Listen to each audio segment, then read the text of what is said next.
messieurs, bonsoir. Vous êtes sur Afrique Média, la télévision panafricaine, c'est le journal africain, le sommaire.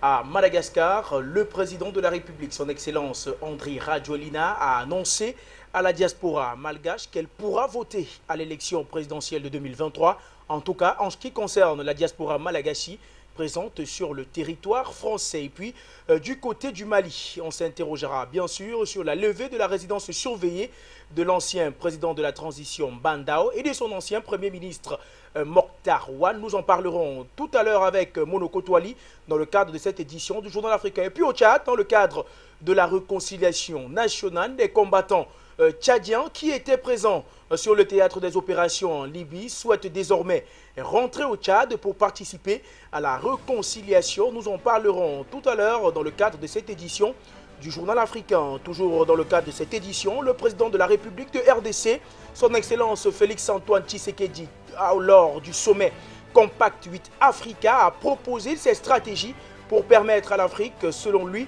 de lutter contre la Covid-19. Nous en parlons avec le prof Kodjo Ntondi dans le cadre de cette édition. Nous parlerons de toutes ces actualités dans le cadre de cette édition du Journal africain.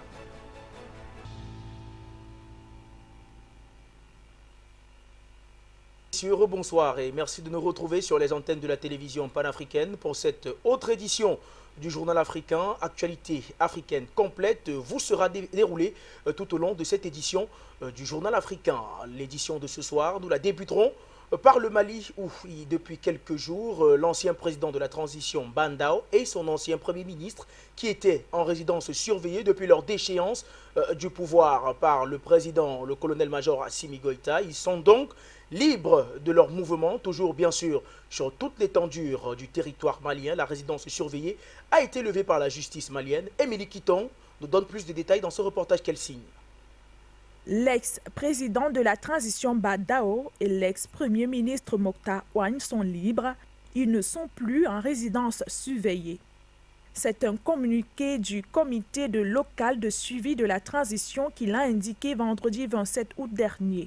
Le dit comité local de suivi de la transition composé des représentants au Mali de la CEDEAO, de l'Union africaine et de la mission des Nations unies dans le pays se félicite de la décision du gouvernement de lever toutes les mesures restrictives imposées aux deux anciens dirigeants qui n'étaient plus libres de leur mouvement depuis le 24 mai dernier. L'ancien président malien de la transition Bandao a effectué sa première sortie samedi depuis qu'il a recouvré totalement sa liberté de mouvement. Vêtu d'un des boubous traditionnels qu'il affectionne, il s'est rendu à bord d'un véhicule 4x4 dans son champ. Selon deux témoins interrogés séparément qui l'ont vu, il se porte bien.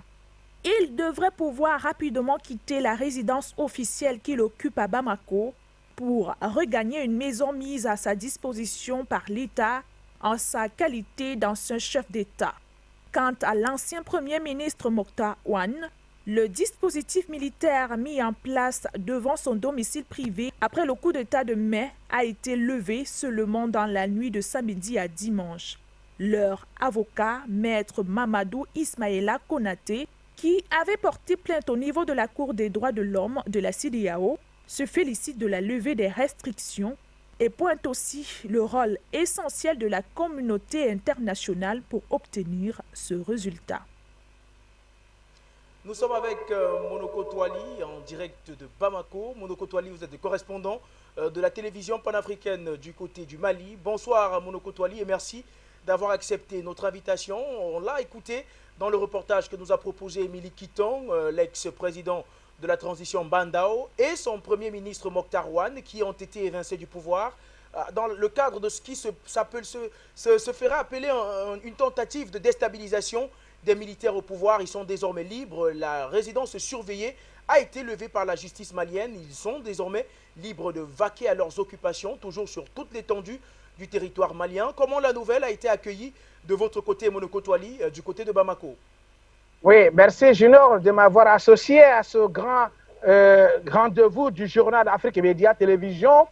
La nouvelle a été tout à fait bien accueillie. Vous savez déjà, par rapport à leur mise en résidence surveillée, ce n'était pas tout à fait bien apprécié compte tenu du fait que le Mali avait des dossiers très importants que garder les dirigeants de la transition en résidence surveillée. Vous vous souvenez de la démarche de l'un de leurs avocats, Ismaël Konaté, qui avait donc saisi au niveau de la CEDEAO, la Cour africaine de justice, pour que ses clients, si vous voulez, l'expression client, soient mis en liberté totale. Parce que pour lui, ce n'était pas compréhensible que ceux-là soient non seulement libérés de Kati et être mis sous résidence surveillée. À ce niveau, la CEDEAO, au niveau de la greffe, et la CEDEAO avait donc accepté le principe de demander aux autorités maliennes pour qu'ils s'expliquent sur la justification de la mise en liberté en résidence surveillée tant de Mokhtar Ouane que de Bandao. La CEDEAO aussi avait donné l'ultimatum au Mali, c'est-à-dire il y a déjà 2 jours, c'est-à-dire le 28 de ce mois, le Mali devrait s'exprimer ou s'expliquer ou les mettre en liberté provisoire. J'ignore, c'est désormais chose faite parce que c'était ce week-end que cela a été fait. Le Malien salue cela parce que c'est déjà un pas, mais cela ne fait pas ici ombrage à une lutte contre la corruption à la faveur de laquelle les grosses cylindrées, les grosses pointures de la politique malienne sont encore ici sous mandat de dépôt. En d'autres termes, la CEDEAO et le Mali ont voulu, c'est-à-dire les autorités maliennes n'ont pas voulu croiser le fer encore une fois de plus avec la CEDEAO. Répété d'ailleurs à plusieurs reprises, la CEDEAO était très intéressée par ce dossier en ce qui concerne la mise en résidence surveillée de l'ex-président de la transition et son premier ministre. Qu'est-ce qui explique que les militaires au pouvoir, c'est-à-dire le gouvernement de transition mené par le président Assimi Goïta, aient décidé de venir, d'accepter le fait que la CEDEAO intervienne dans ce dossier en ce qui concerne leur libération? Mais vous savez, le Mali, on ne peut plus revenir sur l'histoire parce que le Mali est un pays membre de la CEDEAO, a signé les accords. Et donc, sur ce volet-là, tous les pays membres de la CEDEAO, ceux qui sont aussi dans le cadre de ce qui est relatif aux institutions, aux structures de la CEDEAO, le Mali ne pouvait pas échapper à cela. C'est tout à fait évident que la CEDEAO est l'œil vigilant, est l'œil regardant sur ce qui se passe ici au Mali. Vous savez, Junior, que la transition, si elle a aujourd'hui 18 mois, c'est par rapport au débat qui a eu lieu entre la CEDEAO et les dirigeants de la première transition qu'on est arrivé à ce que la transition soit dans un premier temps dirigée par un civil, parce que ce n'est pas tout à fait un civil, un général, un officier qui était déjà à la retraite, ils sont partis le prendre. Alors, ils l'ont récupéré, il est venu et malheureusement, sa gestion a posé les polémiques. Ça a été donc, cette fois-ci, les militaires qui sont aux affaires. Ils sont aux affaires, mais cela ne remet pas en cause le principe que le Mali soit membre de cette communauté sous-régionale et que le Mali est souscrit à cela. Il n'y a pas donc un étonnement que la CEDEAO ait un œil regardant sur la situation ici au Mali. Eh bien, Monoko Toali, on va rapidement sortir avec une dernière question peut-être. Comment voyez-vous au jour d'aujourd'hui l'avenir de Mokhtar Ouane et de l'ancien président de la transition Bandao? Oui, leur avenir, est-ce qu'ils ont encore un avenir? Je ne sais pas trop, parce que Mokhtar Ouane, on aurait peut-être dit que cette fois-ci, ça devrait être son jubilé. Pourquoi? Parce qu'il a déjà géré avec, il a plusieurs fois été ministre des Affaires étrangères, donc ce n'est pas une nouvelle tête sur cette scène-là. Bandao, lui, il était déjà en retraite, donc c'est un vieux briscard de l'armée malienne qui était déjà en retraite, qui a été repêché et qui va donc recouvrer sa liberté. Il va donc, à ce niveau-là, on peut l'espérer qu'il va se retrouver à la maison, dans sa quiétude, mais ça ne lui épargnera pas le statut d'un ancien chef d'État du Mali parce qu'il a géré la transition. De ce point de vue, il pourra certainement bénéficier des avantages, mais ce n'est pas à imaginer qu'il puisse se retrouver sur une scène politique. Par contre, Mokhtar Ouane, très jeune encore, mais compte tenu du fait qu'il n'est pas trop politique, voilà, parce que ce n'est pas un leader politique, Si les politiques, c'est dans la logique des technocrates qui est aidé à la gestion du pouvoir de IBK et d'autres qui se sont déjà succédés à ce niveau-là. Donc, est-ce qu'ils ont un avenir? Leur avenir ne peut que souhaiter Tarwan, en tant que technocrate, en tant que technicien, va peut-être certainement retrouver ses vieux postes, mais quant à Baoundao, c'est la retraite qu'il avait déjà, il était déjà admis à la retraite. Il ne pourra que prier pour garder son sang-froid et véritablement finir sa retraite dans de bonnes conditions. Monoko Toali, merci en tout cas d'avoir répondu à nos questions dans le cadre de cette édition du Journal africain. Après sa visite la semaine dernière du côté du Mali, le ministre des Affaires étrangères algérien Lamtan Ramama, depuis son passage au Mali, l'Algérie souhaite renforcer sa position dans le pays, mais également au Sahel. La présence des forces étrangères, de la MINUSMA et de Barkhane avait quelque peu changé la donne, mais le grand voisin du Mali envisage clairement de se positionner les jalons afin de revenir ou de redevenir incontournable sur le dossier malien et même dans le Sahel. C'est dans ce début que le ministre algérien des Affaires étrangères est arrivé à Bamako avec le nouveau président du comité de suivi de l'accord de paix d'Alger, traditionnellement un pays occupé par son pays. Le diplomate Boudjema Delmi, qui occupe désormais, aura une double casquette et c'est une première. Il est également envoyé spécial de l'Algérie pour le Sahel. Le message est clair, Alger veut revenir en force dans le dossier malien, dans la sous-région en tout cas. L'Algérie souhaite davantage peser sur le cours des événements au Mali et puis au Sahel. Depuis l'arrivée dans le nord du Mali, notamment des forces onusiennes et la création de la force conjointe du G5 Sahel, le CEMOC, une structure militaire et de sécurité sous-régionale créée par Alger, ne fonctionne quasiment plus, mais l'Algérie suit aussi de près la transformation de l'opération Barkhane en opération militaire européenne Takuba, avec le départ des troupes françaises de Kidal et de Tessalit, deux localités situées dans une région du nord qui ont une frontière avec l'Algérie. Au cours de son séjour, Ramtan Lamamra a rencontré plusieurs autorités maliennes et participé à une réunion de la médiation internationale dans la crise malienne avant d'annoncer que son pays pourrait mettre la main à la poche pour accélérer la mise sur pied de l'armée malienne reconstituée, composée d'éléments de troupes régulières, mais également d'ex-rebelles.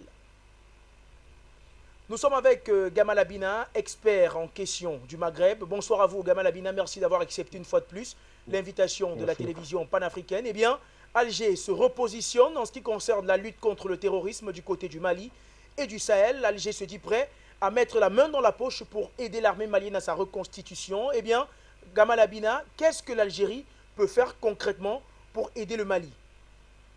Il y a plusieurs éléments qui interviennent par rapport à cette stratégie. Le premier élément, effectivement, est la question que vous venez d'évoquer, la question financière.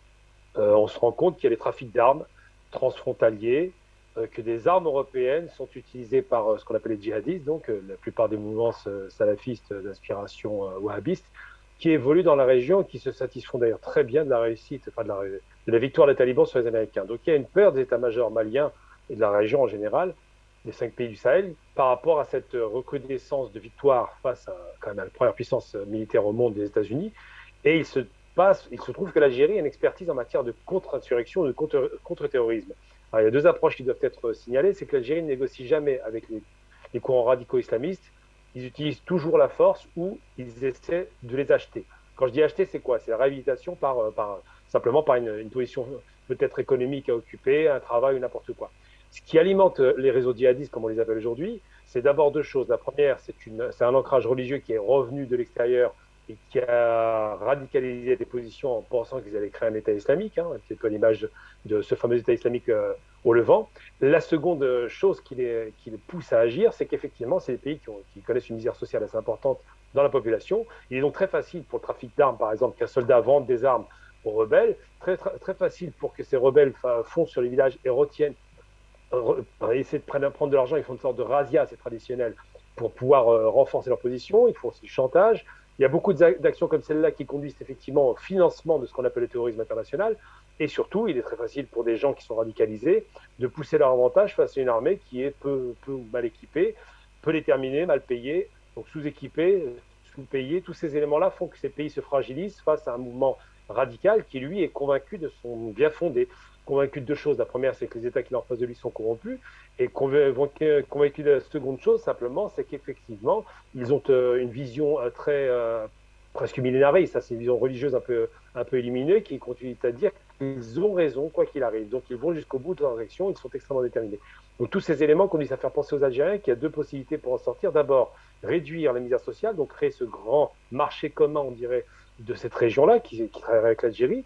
La seconde raison, c'est d'étouffer dans l'œuf les financements de tous ces trafics transfrontaliers qui alimentent le terrorisme. Et puis la troisième raison, c'est de donner une raison de vivre à certains de ces radicaux qui souvent ils vont pour des raisons économiques, de leur donner une raison de vivre dans leur pays, d'accepter l'autorité de leur pays et de revenir sur un terrain légal. Donc l'Algérie a une stratégie qui est multiple dans la région, puis surtout on se rend bien compte que les Algériens qui ont une longue tradition de négociation, une longue tradition effectivement diplomatique, ont renvoyé un féru de la diplomatie qui est Ramtan Lamamra, qui a eu l'habitude des questions à l'international. Il a beaucoup traité de sujets sur les questions africaines par exemple, particulièrement sur la question de Madagascar. Donc cet homme qui est un vrai briscard de la politique est en mesure de mettre sur la table de négociation à la fois les revendications locales, régionalistes, et aussi de faire en sorte d'éteindre les foyers d'incendie qui sont allumés par les mouvements djihadistes qui, eux, surfent sur une vague de paupérisation de la population. Donc effectivement, l'Algérie se positionne pour pouvoir à nouveau amener, elle espère, la paix dans la région. Ce repositionnement d'Alger peut s'expliquer par le fait que le président français Emmanuel Macron ait décidé de retirer la force Barkhane du Mali. Alors, je n'ai pas envie de parler de retrait parce que je ne crois pas au retrait français. Je n'ai jamais cru au retrait d'une force ex-coloniale. On ne va pas les appeler colons aujourd'hui parce qu'ils ne le sont plus. Ils sont néocolonialistes pour certains d'abord. Les Français ont un grand intérêt dans la région. C'est des intérêts économiques principalement. Et ils ont peur que ces intérêts soient inquiétés, particulièrement sur la question du Niger. Par exemple, le Niger est le principal pourvoyeur d'énergie de la France par rapport à ces fameuses réserves considérables d'uranium dont il dispose. Donc la France, avec Areva, l'ex-Areva, exploite à plein régime ces richesses du Niger. La France a des intérêts aussi dans la région sahélienne en règle générale parce qu'il y a beaucoup de minerais, parce qu'il y a beaucoup d'intérêts tout simplement dans l'exploitation de matières premières dont les Français ont cruellement besoin comme la plupart des pays occidentaux. Donc le redéploiement de Barkhane qui va changer de nom, c'est quoi? C'est 5100 soldats qui vont être divisés par deux parce que c'est un coût pour la France, c'est vrai, c'est un peu comme les États-Unis, ça coûte de l'argent, c'est peut-être moins rentable. Macron étant quelqu'un qui fait beaucoup de calculs financiers formés par les banques, je le rappelle, se dit à tout prendre, il vaut mieux laisser peut-être des soldats formés dans la région, la résurgence par exemple du CEMOC qui pourrait éventuellement devenir une force locale payée par l'Algérie, évidemment, ce que l'Algérie veut mettre la main à la poche, c'est qu'ils ont l'intention de payer des soldats, ils ont l'intention d'intervenir. L'Algérie a quand même fait une réforme constitutionnelle pour pouvoir intervenir à l'extérieur des frontières, s'entend frontières algériennes bien évidemment, et il va de soi que lorsque les Français se redéploient, c'est pas pour quitter la région, c'est pour avoir un soutien beaucoup plus important de l'Algérie. Ça fait des années qu'ils le réclament, ça fait des années qu'ils déjà à l'époque, à l'intervention au Mali, ils avaient demandé à ce que l'espace aérien algérien soit traversé par les avions français. Donc ça veut dire que ça fait longtemps que les Français appuient sur l'Algérie parce qu'ils savent que c'est une grande puissance militaire aujourd'hui. Ils comptent sur l'Algérie pour être une sorte de supplétif, ce qui ne se fera pas facilement, je ne vous le cache pas. Et les Algériens jouent leur bateau. Ils disent que s'il y a un retrait français d'un côté et qu'il y a une résurgence de la diplomatie algérienne avec une armée importante aujourd'hui qui est capable de former des militaires dans ces pays-là, il est probable qu'effectivement, on ait un retour sur la scène nationale et internationale de l'Algérie qui veut redevenir un leader régional. Donc ça va de soi qu'en plus, il y a toujours cette perspective algérienne anticolonialiste ou anti-néocolonialiste qui fait qu'ils préféraient voir des armées africaines fortes plutôt qu'une armée française qui est toujours perçue un peu comme l'ancienne puissance coloniale, c'est un fait, mais comme une sorte de puissance coloniale occupante qui est de moins en moins bien vue par les populations locales. Et donc les Algériens préfèrent effectivement voir des Africains se prendre en main. Donc il y a deux aspects dans ces questions. Eh bien, Gamal Abina, vous l'avez dit, l'Algérie a une forte histoire dans les négociations. La France est farouchement opposée à ce que les gouvernements successifs du côté du Mali négocient avec les djihadistes, ce qu'on appelle djihadistes de ce côté-là. On a encore en mémoire les accords d'Alger qui avaient permis d'apaiser la situation un tant soit peu du côté du Mali. Eh bien, avec ce repositionnement d'Alger, et vous l'avez dit, vous ne pensez pas que la France partira d'aussitôt du Mali. Est-ce qu'on risque d'assister à des frictions de ce côté-là? Alors, des frictions entre les deux puissances algériennes et françaises, non, il n'y a aucune chance parce que ces deux pays se connaissent très bien, se sont fait la guerre longtemps, il ne faut pas le rappeler, hein, ce n'était pas rien, 7 ans et demi. C'est une guerre qui était sanglante, on l'appelait la sale guerre, c'est pas pour rien. Et les Français ne prendraient jamais le risque de se heurter avec les Algériens parce que d'abord l'histoire a parlé, puis surtout parce qu'il y a une énorme communauté algérienne en France, donc vous imaginez la catastrophe. Ensuite, effectivement, les Français sont opposés aux négociations Ça, c'est ce qu'on dit officiellement. Mais il n'en demeure pas moins qu'à chaque fois qu'il y a eu des problèmes de prise d'otages, les Français payaient. Donc c'est plus qu'une négociation. C'est accepter le chantage des preneurs d'otages. Donc on se rappelle récemment encore qu'il y a une femme qui a été libérée. Donc c'est vraiment payé par l'État français, par le fisc.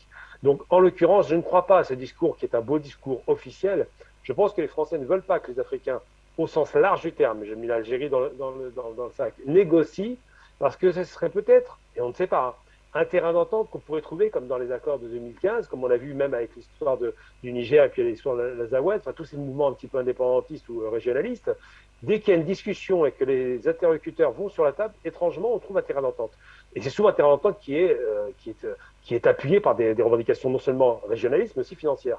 Donc je pense que l'Algérie, qui a les moyens aujourd'hui de peut-être apaiser les tensions par des aides financières et des investissements possibles dans la région, est un problème pour la France, parce que si un pays comme l'Algérie amène avec elle, n'oublions jamais qu'elle est alliée de la Chine et de la Russie, donc deux alliés stratégiques pour faire des investissements dans la région et chasser littéralement les investisseurs français, qui sont plutôt des investisseurs d'exploitation de richesses, ça pourrait changer la donne. C'est la raison pour laquelle l'Algérie se place, parce qu'elle n'est pas seule dans le bateau. Il y a quand même du monde derrière au niveau de ses alliés. Donc je pense que les Français ont peur de ça avant toute chose. N'oublions jamais, il ne faut jamais perdre de vue une chose essentielle, les États qui font la guerre et qui ont des armes et qui sont puissants ne font jamais la guerre pour la paix ou la démocratie, ils font la guerre pour des richesses. Avant, ils les faisaient de façon colonialiste pour voler les richesses. Aujourd'hui, ils le font de façon néocolonialiste pour contrôler les richesses. Mais on fait toujours la guerre pour l'argent. On ne fait pas la guerre pour les principes. Ça, c'est pas vrai. Sauf les pays qui se libèrent, évidemment, de ce colonialisme. Eux le font pour les principes parce qu'ils subissent. Mais pour les pays dominants, les pays impérialistes en l'occurrence, c'est l'argent qui les intéresse. Donc la France s'est inquiétée pour ces questions financières. En aucun cas pour les questions de démocratie. Ça ne les intéresse pas du tout.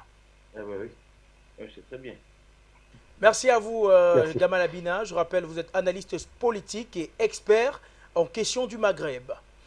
Parlons de Madagascar à présent. Le pays prépare l'élection présidentielle à venir, c'est-à-dire celle de 2023. Au cours d'une visite de travail du côté de la France, le président de la République, son Excellence Andry Rajoelina, a annoncé aux côtés du président Emmanuel Macron que la diaspora malgache, en tout cas celle présente sur le sol français, pourra voter lors de cette élection présidentielle. C'est un reportage que Christelle Wandji signe.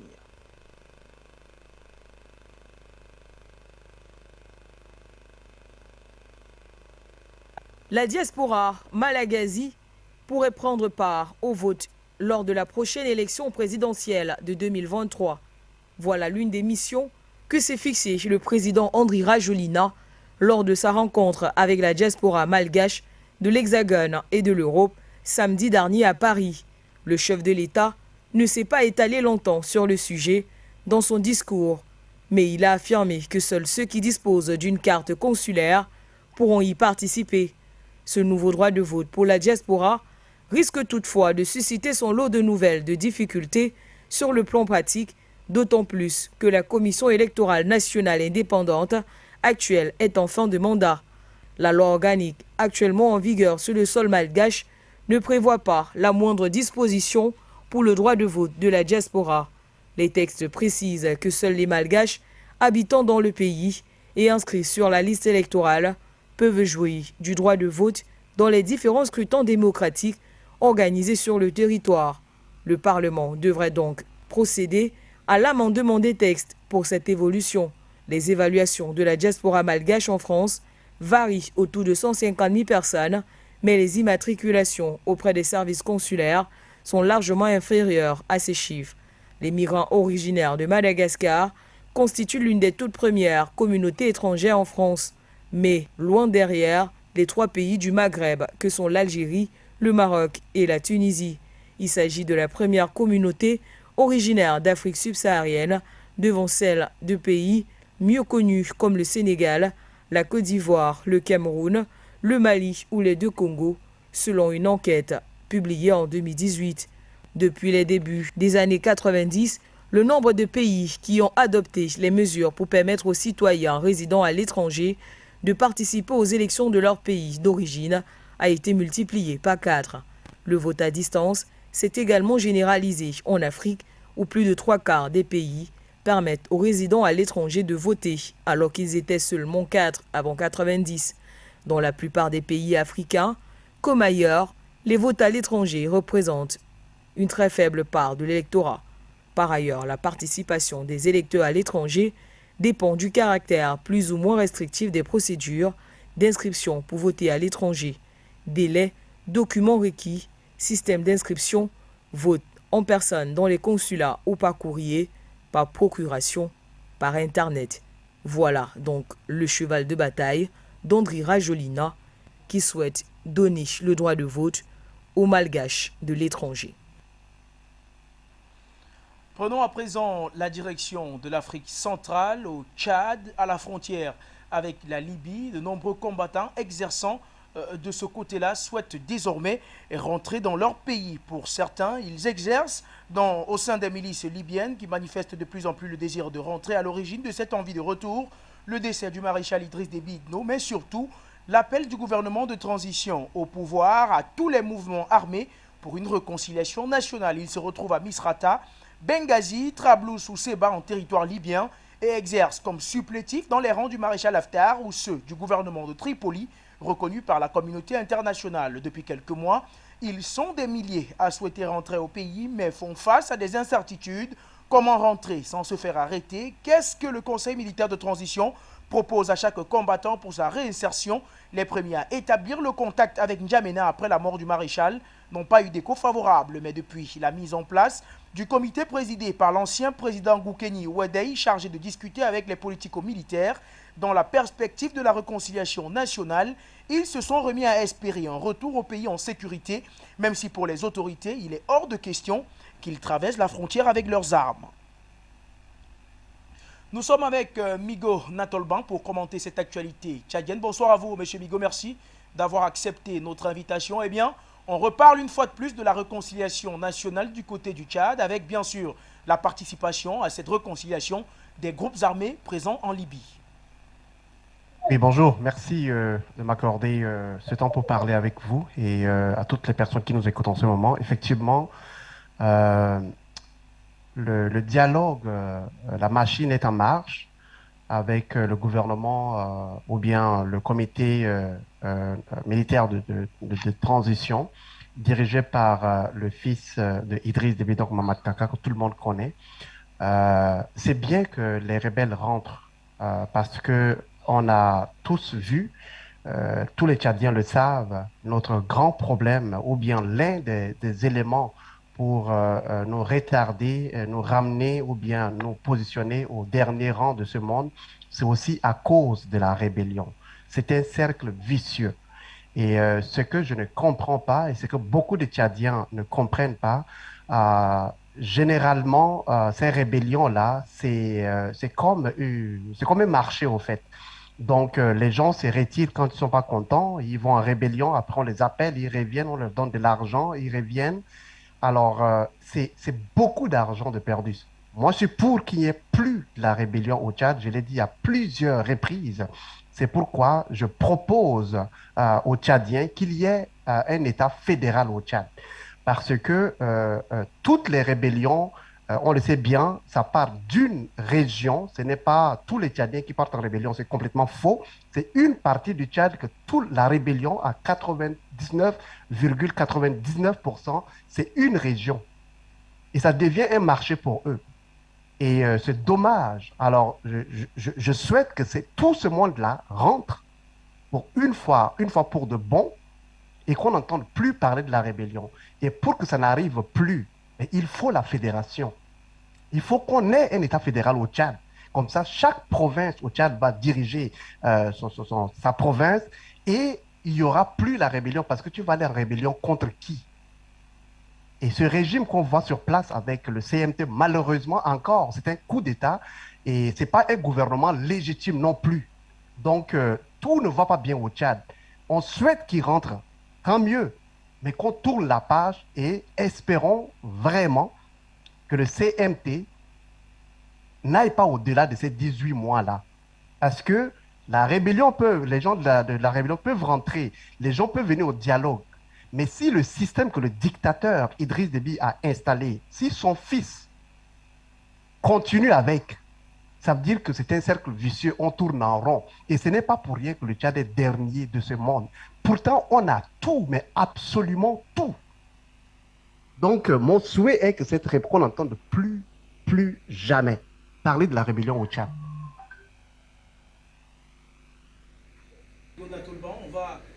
quand même rester un temps soit peu courtois. Il est le maréchal, le défunt maréchal Idriss Déby Itno était loin d'être le dictateur que vous décrivez. Mais pour revenir sur vos propos en parlant de fédéralisme, est-ce que vous pensez que le fédéralisme est la solution ultime pour pouvoir permettre au Tchad, votre pays, de sortir de cette situation?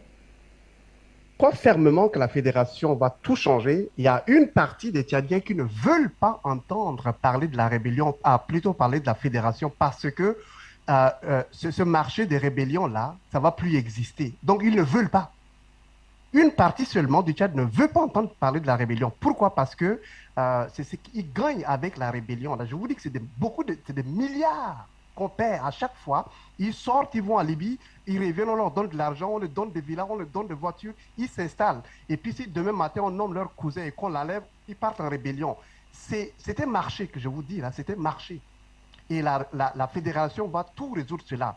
Et je parle de dictateur Idriss Déby, j'insiste, les Africains, l'image qu'on vend en dehors du Tchad, que c'était panafricaniste, non, Idriss Déby était un vrai criminel dictateur.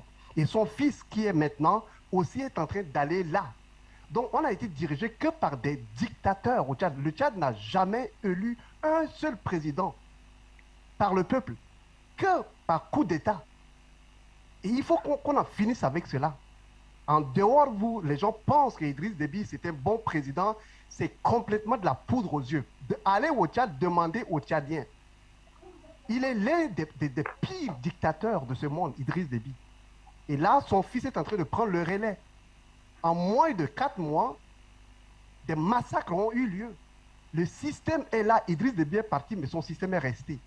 Et les Tchadiens n'en veulent plus. Allez au Tchad, faites des investigations. Demandez au peuple tchadien qu'est-ce qu'ils vivent, comment ils vivent, quelle est leur réalité. Ils vont vous dire. Ce n'est pas ce qui est écrit sur le papier qu'on vous envoie à l'extérieur, que les gens voient que le Tchad, ça va bien. Idriss Déby, c'est un panafricaniste. C'est complètement faux. Amigo Natolban, on va rester quand même au Tchad pour continuer de commenter cette actualité avec vous, Amat Haroud Larry. Bonsoir et merci également d'avoir accepté cette invitation. On ne va pas revenir, on ne va pas remettre en doute et en question le panafricanisme du maréchal Idriss Déby Itno. Mais Amat Haroud Larry, est-ce que vous partagez le point de vue de notre ami Natolban, selon lequel la fédération ou le fédéralisme pourrait résoudre véritablement les problèmes du Tchad? Merci d'abord. Moi, je le remercie, grand frère, mais je ne suis pas d'accord avec lui tout simplement parce que si le fédéralisme résout le problème, le Nigeria n'aura pas les mêmes problèmes. C'est un pays voisin, la richesse du Nigeria, tout le monde le connaît, mais il y a des rébellions au nord du Nigeria, au sud du Nigeria, dans le delta, il y a des séparatistes au Nigeria. Ça n'a pas résolu le problème du Nigeria, mais ça n'a qu'à amplifier. Juridiquement, on a vu ce qui s'est passé au Cameroun, parce qu'Aïdjo, une fois, il s'est réveillé et il dit, au lieu d'État fédéral du Cameroun, on va dire l'État uni du Cameroun, l'unité du Cameroun. Donc, ils ont supprimé le fédéralisme au Cameroun, mais ça n'a pas empêché la rébellion, ça n'a pas empêché les sécessionnistes au Cameroun. Donc, moi, je pense que la fédération, c'est une culture. Les pays comme les États-Unis, ils ont instauré la fédération par la guerre. Et c'est toujours les États du Nord aux États-Unis qui dominent. Donc, au Canada, c'est une autre histoire, c'est les Royaumes, c'est les Britanniques. Donc, au Tchad, moi, je pense que nous ne sommes pas là jusqu'à là. Le problème du Tchad aujourd'hui, c'est la justice. C'est arrêter la guerre. C'est la justice. Tant qu'il n'y a pas la justice, rien ne marche. Le problème du Tchad, c'est le problème d'injustice. Tous ceux qui partent en rébellion, regardez pendant plus de 60 ans, même avant l'indépendance, le BET a été toujours martyrisé. Ils ont combattu les Français, les Libyens, et tous les régimes successifs, les fils du BET étaient en rébellion. Donc, toutes les opérations militaires du Tchad étaient passées au BET. 40 ans de régime du BET, Hissène Habré, Boukri Ouédé, Idriss Déby, les fils du BET n'ont reçu que la malheur, les différents malheurs. Ils étaient occupés, martyrisés, humiliés. Et vous ne trouvez même pas beaucoup dans l'administration. Aujourd'hui, au Tchad, ce qui se passe dans la plupart des régions du Tchad, ceux qui partent en rébellion, prenez le lac Tchad. Il n'y a même pas d'infrastructure. Si aujourd'hui Boko Haram sévit là-bas parce que c'est la pauvreté. Si les fils du BET se retrouvent aujourd'hui comme mercenaires en Libye, c'est parce qu'ils n'ont pas à manger. Imaginez la majorité d'entre eux qui sont dans l'armée, qui ont combattu pour le Tchad, qui se sont sacrifiés. Un soldat au Tchad ne gagne que 60 000 francs. Et comment vous voulez, avec les 60 000 francs, même s'ils les gagnent, les bercailles, après la rébellion, on ne leur donne même pas 3 millions. Et avec ça, vous pensez que c'est des milliards qui passent? Moi, je dis non. La guerre a un coût. Les moyens du Tchad, l'argent du Tchad qu'on a utilisé pour acheter des armes, pour s'entretuer entre nous Tchadiens, c'est mieux qu'on négocie la paix. Négociation avec le groupe rebelle ne nous dépasse pas beaucoup d'argent que faire la guerre entre nous Tchadiens. Honnêtement, aujourd'hui, dans le BET, vous ne trouvez pas une famille qui n'a pas perdu au moins 10 personnes. Les enfants, les orphelins, personne ne pense à eux. Aujourd'hui, la majorité de soldats qui partent mourir ailleurs, c'est les fils du BET, du Canem et du centre du Tchad. Mais là-bas, il n'y a rien du tout. Donc, parler de fédéralisme, oui. Mais comment? Sur quelle base? Donc, aujourd'hui, notre problème, c'est l'injustice. Il faut instaurer la justice et il faut que tous les Tchadiens jouissent de leurs droits. On est égaux, on doit partir. Si on va partir mourir, les 23 régions du Tchad, chacun doit amener ses fils. Mais s'il faut mourir seulement, les fils du BT vont partir mourir, les fils du Canem vont partir mourir, les fils du centre, mais les autres bénéficient de tout. Aujourd'hui, regardez les ministres, la majorité, ce ne sont pas d'une seule région. La société civile, c'est d'une seule région. Les médias occupés par une seule région qui bénéficient de tout, depuis les indépendances. Mais ceux qui souffrent, de l'autre côté, on dit non, c'est le problème. Oui, c'est le problème. Mais parce qu'il n'y a pas la justice. La justice est monopolisée par une partie du Tchad. La société civile est monopolisée par une partie du Tchad. Les partis politiques, c'est une partie du Tchad. Donc, l'autre Tchad que les gens aujourd'hui disent qu'ils ont tout, ils partent en rébellion, c'est parce qu'ils n'ont rien, pas de partis politiques. Il n'y a que 2 partis politiques dans les 4 régions du BET. Pas une université, pas d'école, pas d'enseignants, rien du tout. Ce n'est que les déserts, pas d'infrastructures de base. Les lacs Tchad, c'est la même chose. Et vous voulez que les gens ne partent pas en rébellion? Et les autres bénéficient de tous ces privilèges. Ils sont dans l'administration, ils bénéficient de tout. Et ils veulent que les autres, là, ceux qui souffrent, ils ne partent pas en rébellion. Donc moi, je pense qu'il faut qu'on partage le gâteau national équitablement. Évitons la guerre. C'est mieux de donner l'argent aux gens pour déposer les armes que de partir encore mourir, tuer les Tchadiens et dépenser notre argent en acheter des armes pour nous combattre. Ça ne sert à rien du tout. Si on a fini avec la guerre, on va repenser les Tchad. Qu'est-ce que nous voulons? Si nous voulons le fédéralisme, c'est là où on va discuter. Mais avec la justice. Mais tant qu'il n'y a pas de justice, mon frère, je ne pense pas que le Tchad va se retrouver, le Tchad va entrer dans le concert des nations. Si aujourd'hui, l'armée tchadienne que vous voyez partout, c'est plus de 60 ans de guérilla, de rébellion, de ceux qui sont dans le désert et qui combattent, qui se sacrifient pour le Tchad et pour défendre l'intérêt du Tchad, mais en retour, ils n'ont rien eu. Les veuves, les orphelins, ils sont là à souffrir avec les 60 000 francs CFA. Les soldats partent mourir. Ils n'ont même pas de prise en charge. Un général au Tchad ne gagne que 800 000 francs. Et avec les 800 000 francs, vous pensez qu'on peut réunir une famille? Et avec les 60 000 francs, comment vous voulez qu'un pays, qui est l'un des pays les plus chers au monde, avec 60 000 francs, comment vous voulez qu'un soldat qui donne sa vie pour protéger les civils, il gagne que 60 000 francs? On n'augmente pas toute l'hypocrisie de la société civile. Des partis politiques au Tchad, on ne défend jamais nos soldats. On ne défend jamais ceux qui se sacrifient. Parce que la majorité de ceux qui meurent, ils font partie d'une région. Et c'est ça notre véritable problème, l'injustice. Vous avez suffisamment répété sur les plateaux de la télévision panafricaine. Le temps est venu pour le Tchad de faire la paix et non la guerre, d'arrêter la guerre, c'est vous qui le dites. Mais comment, d'après vous, les militaires au pouvoir conduits par le général de corps d'armée Mahamat Idriss Déby doivent repenser cette stratégie et l'accueil de ces soldats-là qui souhaitent revenir dans leur pays? Moi, je suis parfaitement d'accord avec le général Midi parce qu'il faut désarmer. Nous savons qu'il y a plus de 12 000 Tchadiens dans le groupe armé libyen. Plus même. L'ONU a estimé à 20 000 mercenaires, mais nous estimons plus de 12 000 Tchadiens qui se retrouvent seulement avec les forces de Haftar, sans parler de Khatiba de Misrata, sans parler de Khatiba de Traboul, sans parler des autres Khatiba. Il y a des milliers de Tchadiens. Et ces Tchadiens, s'ils retournent au Tchad, c'est mieux, on les désarme, on ne veut pas qu'ils rentrent armes et bagages à main. Et pour ce faire, il faut un comité de désarmement. Il faut les réinsérer. Et avec tout ça, il faut repenser. Parce que c'est des gens, comme je vous dis, ils ont tout perdu. Ils n'ont rien. Et ils n'ont rien à perdre. Ils vont mourir. Et donc, c'est pourquoi la Libye est en train de nettoyer le sud de la Libye. Ils vont rentrer au Tchad. Mais tant qu'il n'y a pas une bonne négociation, ils vont entrer armés et bagages à main. S'ils chassent les CMC, on va se retrouver encore dans un autre groupe armé que tout le monde va regretter. Aujourd'hui, je vous assure que même au sud du Tchad, Ceux qui ont quitté la Libye, maintenant, ils ont commencé avec le coupeur de route au sud et la République centrafricaine commence à souffrir. C'est pourquoi vous avez vu la mise en place du comité des forces mixtes pour réactualiser les forces mixtes Tchad, Soudan, Libye et la République centrafricaine. En plus, le président Midi, hier, il était à Khartoum pour revoir les problèmes. Parce qu'une fois que les mercenaires et les rebelles quittent la Libye, ils vont entrer soit au Tchad, soit en Libye. Tant qu'il n'y a pas une bonne coordination entre ces forces des différents pays, ces forces transfrontalières, on aura la déstabilisation, soit au Tchad, soit en Libye et soit en République centrafricaine. Et je vous assure que ces forces rebelles, ces mercenaires, c'est des personnes aguerries. Il n'y a pas un pays, vous avez vu ce qu'ils ont fait en Afrique, c'est un seul groupe rebelle qui a attaqué le Tchad. Mais ils sont pris de 13 groupes rebelles. Imaginez tous ces groupes rebelles, s'ils quittent le Tchad, aucun pays de la sous-région ne peut pas s'en sortir. Donc c'est très dangereux pour nous, c'est des gens aguerris, ils sont surarmés et ils ont besoin de l'argent. Donc l'urgence est de désarmer ces gens, les insérer et il faut payer pour ça. Moi, je suis parfaitement d'accord avec le gouvernement. Tant qu'on ne les désarme pas, on les laisse entrer comme ça, la Libye les reçoit, on aura les problèmes, soit au Tchad, soit au Niger, ou soit à Soudan. Merci à vous, cher ami Ahmad Haroun Larry. Merci à vous également, Migo Natolbon, d'avoir répondu à nos questions dans le cadre de cette édition du Journal africain.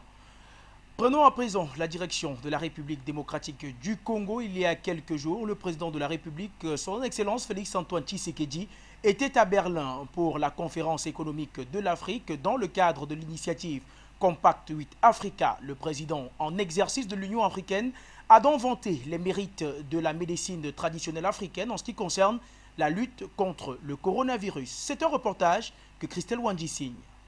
À la conférence économique de l'Afrique sur l'évaluation de la mise en œuvre de l'initiative Compact 8 Africa à Berlin, Félix Tshisekedi, président de l'Union africaine et chef de l'État congolais, a vanté vendredi dernier le mérite africain du curatif contre le coronavirus devant les médias, aux côtés de la chancelière allemande Angela Merkel et le président de la République sud-africaine Cyril Ramaphosa. Tshisekedi a proposé des stratégies thérapeutiques en recourant aux produits efficaces Made in Africa pour combattre la Covid-19. Il a dans cette optique pour réitérer son plaidoyer pour l'élévation de fonds de droits de tirage spéciaux à allouer à l'économie africaine. Félix-Antoine Tshisekedi affirme avoir parlé du Mana-Covid et du Dubas-C à la conférence de Berlin. Nous avons fait l'examen de la situation en Afrique par rapport au vaccin en parlant de la nécessité de transfert de technologies et des droits de propriété afin que le vaccin puisse être produit en Afrique, tout simplement parce que cela va contribuer à rassurer davantage les Africains et casser avec ces théories complotistes, ces messages en tout genre qui visent à susciter la méfiance des Africains vis-à-vis du vaccin. J'en ai profité, a-t-il ajouté, pour également parler de ce qui se passe en République démocratique du Congo par rapport à deux produits, le Mana-Covid et le Dubas-C. Ce sont deux produits anti-Covid qui ont vraiment montré leur efficacité. Je ne peux dire à quelle hauteur, mais en tout cas, selon plusieurs scientifiques que j'ai consultés, ces médicaments ont eu de l'effet dont j'ai proposé au professeur Tsaïm, que j'ai félicité au passage, d'avoir vraiment aidé à la reprise économique mondiale. J'étais content de sa réponse parce qu'il a dit que c'était possible de voir si on pouvait rajouter au préventif des solutions aussi qui sont curatives, a ajouté le président de la République démocratique du Congo qui propose des solutions africaines pour éradiquer la Covid-19. Nous sommes avec le professeur Kodjo Ntondi, professeur en biologie moléculaire. Bonsoir à vous, prof Kodjo. Merci d'avoir accepté notre invitation. Eh bien, le président de la République démocratique du Congo, son Excellence Félix-Antoine Tshisekedi Tshilombo, a donc vanté les mérites de la médecine traditionnelle africaine au sommet Compact 8 Africa. Quel est le sentiment qui vous anime après avoir écouté le reportage que nous a proposé Christelle Wandji? Je trouve que c'est excellent. D'abord, bonsoir à toute l'Afrique. Je suis toujours très heureux d'intervenir sur votre chaîne. Oui, effectivement, le président Félix Tshisekedi, en tant que président en exercice de l'Union africaine, est tout à fait fondé à faire le point de la situation en Afrique et à faire des propositions. Et cette proposition est excellente. Elle est excellente parce qu'elle va plaire même aux autres pays du monde qui vont voir que enfin un homme d'État, un véritable homme d'État. Quand je le vois, les images avec Angela Merkel, qui est comptée comme l'une des meilleures personnalités politiques en Europe, je vois que nous sommes là dans un dialogue de personnes importantes, de personnes intelligentes, de personnes éclairées. Et donc je félicite le président Félix Tshisekedi d'avoir pris cette initiative. Et je déclare sur votre chaîne panafricaine d'excellence que nous sommes prêts à l'accompagner dans cette mission. Nous n'avons cessé de dire sur votre chaîne qu'il y a des solutions africaines et toutes les solutions africaines doivent être explorées. Elles sont toutes bonnes. Elles ont été testées. Il y a des solutions au Bénin, il y a Manacovid, il y a des solutions au Congo-Brazzaville, il y a des solutions, beaucoup de solutions, et il y a évidemment la solution par excellence dès le début. C'était Artemisia, et Artemisia continue à fonctionner. Il y a beaucoup de pays africains qui continuent, les populations cultivent Artemisia dans leurs jardins, chez eux, chez elles, et les populations utilisent Artemisia. Nous avons démontré comment fonctionnait Artemisia, ça fonctionne très bien, selon des mécanismes comparables entre le palu et entre le Covid-19. Et donc, voilà un président intelligent qui veut sortir des sentiers battus et qui veut prendre une initiative spectaculaire et louable. Et nous ne pouvons qu'encourager cette démarche. Et nous serons derrière lui, nous allons le soutenir et nous allons proposer des solutions africaines complémentaires. Il y a la prévention, il y a le traitement. Et donc voilà, donc nous sommes prêts à participer à un grand débat. Nous n'appelons que ça depuis le début. Faire un grand débat entre scientifiques africains, nous n'en manquons pas, nous avons beaucoup d'experts, entre tradithérapeutes africains, nous n'en manquons pas non plus, et pour mettre à plat toutes les solutions africaines, les valoriser et les utiliser. Voilà. Donc je suis très fier de cette proposition du président RDC, et je l'appuie, et donc je vous remercie de me faire intervenir là-dessus, parce que votre chaîne pourrait faire l'intermédiaire et dire au président RDC que la communauté scientifique africaine de la diaspora le félicite et tient absolument à l'encourager. Voilà tout ce que je voulais dire. Merci beaucoup. Bien, professeur Kodjo Ntondi, on va sortir peut-être avec une dernière question.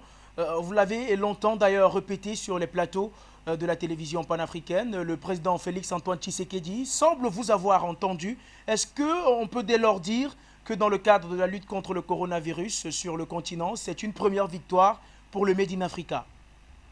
C'est une très grosse victoire pour le Made in Africa, et c'est une façon de montrer que nous sommes autonomes, nous avons les moyens, nous devons les utiliser, nous ne devons pas être à la traîne. Et alors, il y a des gens qui disent, voilà, on vous donne des vaccins, on vous oblige à vous vacciner. Les gens eux-mêmes qui nous donnent des vaccins, ils ne savent même pas ce qu'il y a dans le vaccin. Ils se l'injectent et ils veulent nous injecter ça. Alors, ils n'ont qu'à nous appeler pour discuter, voir les solutions. Nous ne sommes pas anti-vaccins, nous ne sommes pas contre les vaccins, pas du tout. Mais nous voulons comprendre tout ce qui se passe. Nous avons les outils scientifiques pour comprendre la médecine moderne. Nous avons les outils scientifiques pour comprendre les choses, et nous avons surtout des moyens africains qui ne coûtent pas cher. Artemisia, pourquoi l'OMS a fait la guerre à Madagascar? Parce qu'Artemisia, il y a quand même quelqu'un qui a travaillé sur Artemisia qui a eu le prix Nobel de médecine en 2015, s'il vous plaît. La chinoise qui a identifié les molécules de Artemisia a eu le prix Nobel de médecine en 2015, s'il vous plaît. Et on nous dit que ce médicament, etc., on veut empêcher les gens de l'utiliser. C'est totalement aberrant. Il faut que les Occidentaux, l'OMS et toutes les institutions se méfient,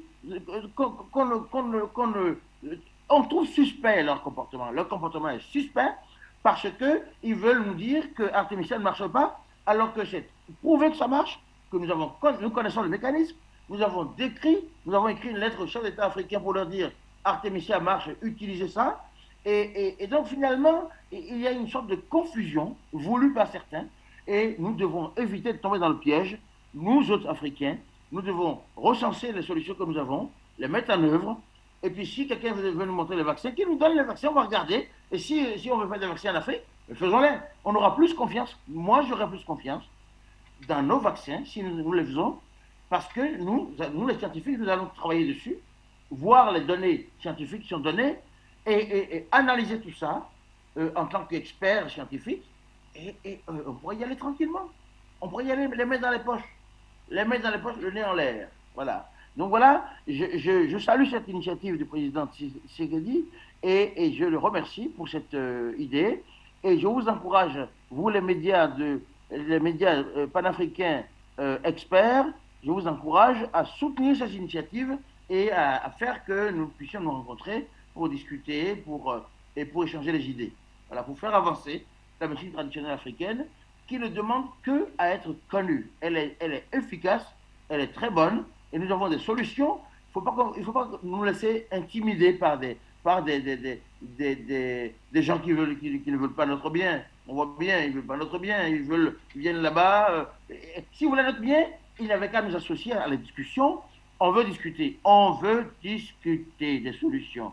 Nous en avons et les gens disent ah ben il n'y a aucune solution. Il y en a, il y en a en Afrique, il y en a ailleurs aussi, mais il y en a en Afrique surtout. Et nous, on est chargé de recenser les solutions africaines et de les mettre en œuvre pour le bonheur, le bien-être des populations africaines. Voilà. Donc je vous remercie de m'avoir fait intervenir dans ce journal.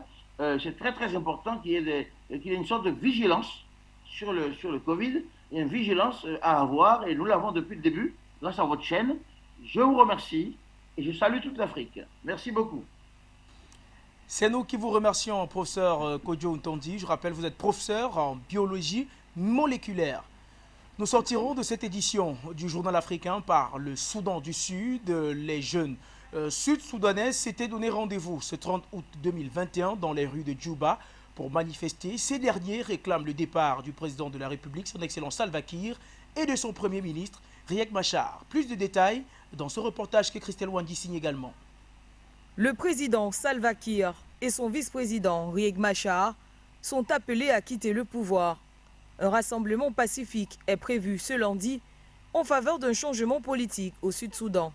Cette manifestation nationale est organisée par la Coalition du peuple pour l'action civile qui demande la démission des dirigeants.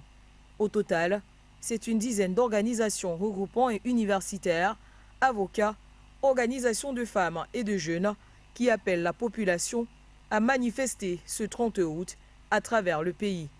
Elles accusent le président et son vice d'avoir plongé le pays dans le chaos. C'est la première fois dans l'histoire du pays qu'une telle tentative est lancée par la société civile. 10 ans après son indépendance, le Soudan du Sud est l'un des pays les plus pauvres de la planète. 82% de la population vit sous le seuil de la pauvreté selon la Banque mondiale, malgré des réserves de pétrole et l'aide de la communauté internationale. 3 ans après le dernier accord de paix signé en 2018 et qui n'a toujours pas été entièrement mis en œuvre, la situation politique est à nouveau bloquée, déplore la société civile. Celle-ci accuse les deux dirigeants de faire passer les intérêts personnels avant le pays. Le président Salva Kiir a tellement peur d'être délogé qu'il passe son temps à essayer de se maintenir au pouvoir au détriment du pays. En plus, tous deux sont conscients que des crimes contre l'humanité ont été perpétrés et que le jour où ils ne sont plus au pouvoir, ils pourraient être traduits en justice. De nombreux Sud-Soudanais pourraient diriger ce pays bien mieux qu'eux. Il est temps de changer, car nos leaders ont échoué et nous ne pouvons plus continuer ainsi. La société civile demande donc la démission du président Salva Kiir et de son vice-président Riek Machar. Nous sommes donc arrivés au terme de cette édition du Journal africain. Merci, chers téléspectateurs, de nous avoir suivis. Merci à l'équipe technique qui a travaillé pour la réussite de cette émission. Restez sur Afrique Média car nos programmes se poursuivent. Quant à moi, je vous retrouve demain pour une autre édition du Journal africain. Il sera bien sûr 19h, heure de Bamako. Mesdames, Messieurs, bonsoir.